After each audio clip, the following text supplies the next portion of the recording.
급매라면 급매죠. 사실은 그렇게까지 급할 이유가 없는 상황이었는데, 매도인들이 운영하던 방식은 예전에 지가가 아주 낮을 때 낮은 금액에 매입을 해서 그동안 평생을 이제 1구어 오신 분들이 운영하신 방식은 매수자가 이걸 현재 지가로 매입하는 순간 이제 더 이상 워킹하지 않게 되는 거거든요. 많은 분들이 굉장히 최근에 오해를 하시는 게, 기존에도 이렇게 해서 장사가 잘 됐어, 이렇게 무인으로 난 장기방 위주로 돌릴 거야, 이렇게 생각을 하시는데, 그렇게 돼서 운영되는 업장은 없습니다. 안녕하세요, 더위시계 김준하입니다. 오늘은 저희가 중랑구 망우동에 나와 있습니다. 오늘은 이 망우동에 있는 모텔의 잠금 현장인데요, 지금 주변에 상봉역과 망우역이 있고 이 주변 지역들이 엄청나게 개발이 이루어지고 있습니다. 기존의 상봉 터미널 부지, 상봉 이마트 부지, 이런 대형 개발들이 이루어지고 있는데요, 저희는 그 인근에 위치한 호텔이에요. 그래서 저희가 이렇게 대형 개발들이 이루어지고 있는 현장에서 이 업장을 어떻게 매입하게 되었고 향후에 어떤 식으로 운영을 하게 될지 조금 더 자세히 설명드리겠습니다. 같이 가서 보시죠. 사실 저희가 이 모텔 블럭이 예전엔 다 모텔이었는데 지금은 한 몇 개 안 남고 다 이렇게 주상복합 오피스텔에 올라가 있는데, 저희 바로 뒤 현장에도 지금 400세대 넘는 주상복합 아파트가 들어올 예정이에요. 그래서 아주 공사 현장이라 시끌시끌하네요. 예전에 모텔촌이었다 그랬는데 활성화가 많이 됐었던 건가요? 그럼요. 여기가 상봉터미널 주변이라 굉장히 번화가였고 모텔들도 많았는데, 이제 보통은 모텔이 있는 블럭이 완전한 메인 스트리트, 여러분들 생각하시는 막 번화가 먹자골목보다는 조금 더 약간 슬럼화된 느낌의 모텔들이 많이 몰려있는 경우가 많거든요. 근데 그런 데들은 상권이 오히려 조금 덜 좋다 보니 임차인들도 많지 않고 영업적인 권리도 그렇게 크지가 않죠. 그래서 명도 이슈가 없고, 모텔들은 땅도 크고 일반 상업지역에 용적률도 높고 하다 보니까 모텔들이 모여있는 지역이 이런 식으로 주상복합으로 개발되는 경우가 훨씬 더 많습니다. 막 불야성을 이루고 1층부터 5층까지 전부 다 임차인들이 장사를 잘하고 있고 그렇게 영업이 잘 되는 그런 상권은 오히려 개발이 어렵거든요. 그래서 저희 업장도 개발 압력이 워낙 높은 지역이다 보니까 이 토지의 가치가 높아서 향후에 개발될 가능성이 높은 좀 땅 투자 개념도 갖고 있죠. 하지만 이 업장은요, 워낙 싸게 샀기 때문에 영업현금으로도 정말 좋습니다. 저희 이 업장이 상봉역과 망우역 사이에 위치하고 있는데요, 상봉역 같은 경우는 이미 7호선, 경의중앙선, 경춘선, KTX 4개의 철도 시설들이 정찰하고 있는데, 향후에는 GTX B 노선도 상봉역에 또 정찰하게 되면서 펜타역세권이 됩니다. 어마어마한 교통의 중심지고, 서울 중랑구 같은 경우가 뭐 상대적으로 서울에서 조금 더 낙후된 지역이라는 이미지가 있었는데, 지금 이렇게 상봉역을 중심으로 교통이 개선이 되면서 이 주변 지역은 어마어마하게 개발이 이루어지고 있고, 실제로 더샵 퍼스트월드 같은 경우도 굉장히 높은 경쟁률로 얼마 전에 청약이 마무리가 되었죠. 그래서 이 지역 자체는 굉장히 앞으로 이제 좋아질 일만 남아있기 때문에 향후에 인프라를 같이 향유할 수 있다라는 장점이 있습니다. 안녕하십니까. 네, 안녕하세요. 예. 잘 지냈어요? 예. 참, 여기 지금 말소가 없지 않아요? 이건 없어요. 없죠. 대출 없죠. 네, 이건 없어요. 대출이 없으세요. 대출 없어요. 오늘 비트고 못 사는 거지. 말소가 없으니까 더 빨리 끝나겠다. 그러니까요. 돈만 들어가면 공과금 정산 다 했고. 공과금 정산 받을 거면 받으면 되는데 다른 것들은 내실 거는 다. 네. 저 손님이 4월에 짐을 찾아가셔야 되는 게 있다고. 네? 네? 뭘로 하지? 아니 그분이 뭘 잘못했는지 잡혀가셨대요. 잡혀가고 있어? 아, 짐을 다 놔두고 가셔가지고. 그런 상황이에요? 이야, 연락처도 못 받는 상황이거든요. 연락도 안 되는 상황이에요. 네. 그냥 현행범으로 들어가셨나 보네, 그냥. 아 통화는 그냥 알아서 하시면 돼요. 그래?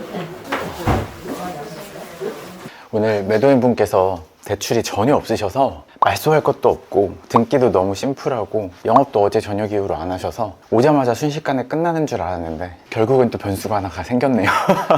한 객실에 명도가 안 됐습니다. 매도인분도 지금 어쩔 수가 없는 상황인 게, 여기에 투숙하고 있는 사이에 음주사고로 현행범으로 체포가 되셔서 지금 들어가 계신가 봐요. 지금 짐이 남아있는 상황이라서 저희도 난감한데, 그래도 다행히 매도인분께서 해결 방안을 지금 강구해 놓으신 상황인 것 같아요. 모텔 잔금을 100개 가까이 하면서 정말 처음 있는 일이라 황당하네요. 와. 여기는 그럼 장기 투숙 고객님들이 많았던 거예요? 네, 장기 고객들이 꽤 많이 있으셨던 업장인데 지금 매도인분은 대출도 하나도 없으시거든요. 매출이 적게 나와도 사람을 고용하지 않고 장기방 위주로 돌리면서 충분히 수익을 가져가셨던 상황인데, 매도인들이 운영하던 방식은 예전에 지가가 아주 낮을 때 낮은 금액에 매입을 해서 그동안 평생을 이제 195 오신 분들이 운영하신 방식은 매수자가 이걸 현재 지가로 매입하는 순간 이제 더 이상 워킹하지 않게 되는 거거든요. 그러다 보니까 저희는 이거를 30억 이상 되는 금액에 사서 리모델링을 해야 되고, 그러면 이제 훨씬 더 높은 매출을 내야 되는 상황이 생기는 거죠. 많은 분들이 굉장히 최근에 오해를 하시는 게, 기존에도 이렇게 해서 장사가 잘 됐어, 이렇게 무인으로 난 장기방 위주로 돌릴 거야, 이렇게 생각을 하시는데 관리를 해야 돼요. 대응을 해줘야 됩니다. 심지어 경우에 따라서는요, 화재 경보기가 오작동을 해서 울리는데 아무도 끄지 못해서 손님들한테 환불 요구가 들어오는 상황도 굉장히 많아요. 단순히 내가 프론트 근무자 고용 안 해라고 해서 무인이 아니에요. 그렇게 돼서 운영되는 업장은 없습니다. 이 공간 같은 경우는 매도인께서 여기를 거의 직원 없이 프론트를 직접 다 관리를 하셨거든요. 주로 아드님이 관리를 하셨는데 너무너무 힘들어 하셨어요. 그러니까 더 이상 이제 하고 싶지 않다. 사실 이게 30억이 넘는데 대출이 하나도 없어요. 그만큼 꾸준히 오랫동안 해오시면서 영업이익을 가지고 대출 다 갚아버리시고 지금 이제 30몇 억을 손에 그냥 수중에 쥐게 되는 상황이거든요. 그런데도 힘들게 이제 10년 넘게 운영을 해오신 거죠. 저는 지난번 영상에서도 말씀을 드렸지만 매도인분들 보면 정말 이렇게 고생하셨고 이제 해방되는 느낌을 많이 받거든요. 아드님 같은 경우는 고생하신 느낌이 많이 들었었어요, 계약할 때부터. 근데 지금은 너무 좋아 보이시네요. 이 물건도 금매로 나오는 거예요? 금매라면 금매죠. 감정가는 45억이 넘고 저희가 매입한 금액은 31억이거든요. 사실은 그렇게까지 급할 이유가 없는 상황이었는데 이제 실제로 관리하는 아드님이 너무 힘들어하셔서 매각을 하신 케이스죠.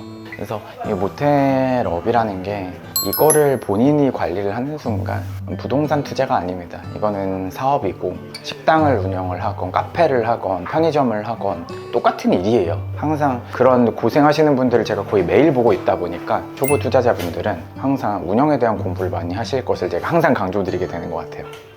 주차장을 지금 여기 1년치를 미리 납부를 하셨거든요. 네. 네. 근데 우리가 받아와야 되는데 1년치 납부한 것 중에서 남은 기간만큼을 이 매도자분한테 돈을 드려야 되는 상황이거든요. 그 계약서나 이런 것도 없어요. 계약서가 없다. 네. 받긴 받아야 돼요. 옛날에 우리 파주에서 그랬잖아. 공사기간 필요 없다고 안 받았다가 결국 재계약 못 했잖아. 그래요? 일단은 세무견서 여부랑 계약서라도 있어야 되거든요. 그래야 우리가 비용 처리할 수 있으니까. 네. 거기에 대한 뭐 계약서 특약이라든지 확인증은 따로 뭐 그쵸. 하면 되고.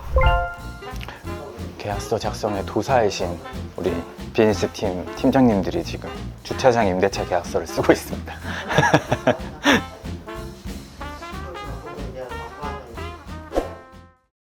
여기를 45억 이상이라 그러셨는데 저희는 30억대 초반에 산 거잖아요. 네. 어떻게 그게 가능한 거예요? 일단 매도인분들의 연세가 높고 증여나 상속 이슈가 있는 경우에 보통 시장에 금매로 나옵니다. 이것도 그건 동일해요. 하지만 제가 봤을 때 아주 급한 상황은 아닌 걸로 보였거든요. 시설은 노후화됐고 장기방 위주로 돌리고 직원을 많이 쓰지 않다 보니까 수십억의 자산을 갖고 있는 분의 입장에서는 점점 지칠 수밖에 없는 거죠. 매도자분께서는 시장에 막 많이 적극적으로 매물을 내놓으셨다기보다 이제 기존에 알던 중개법인 쪽에 내놓으셨었고, 저희 중개법인 쪽에서 저희 쪽에 제일 먼저 연락을 주셨고, 저희가 현장 실사하자마자 바로 그 다음날 계약을 했어요. 결국은 이제 이렇게 빠른 의사결정도 중요하고 중개인들 간의 신뢰관계 이런 것도 굉장히 좀 중요했던 현장이었습니다. 영업신고증? 예. 영업신고증을 현장에 항상 비치해놔야 되는데 오늘은 저희가 이거를 승계를 받아야 되거든요. 그러니까 세 개로 나눠서 금액 딱 확정돼서 보내드릴게요. 오늘은 저희가 중랑구 망호동의 잔금 현장을 보여드렸습니다.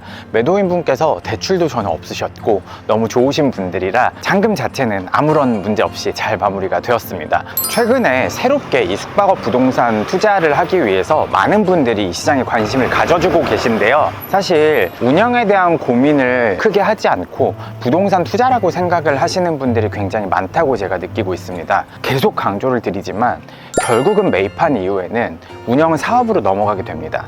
내가 이걸 어떻게 세팅을 하고 어떻게 운영 방식을 가져갈 거고 그에 따른 마케팅을 어떻게 진행을 할 것이며 현장 관리를 어떻게 할 것인지 이런 것들이 개인 투자자들 입장에서는 훨씬 더 많은 고민들이 필요한 부분입니다. 숙박업 부동산 투자에 관심 있으신 분들은요, 저희 더유식을 찾아주시면 언제든지 성심성의껏 도움을 드릴 수 있도록 하겠습니다.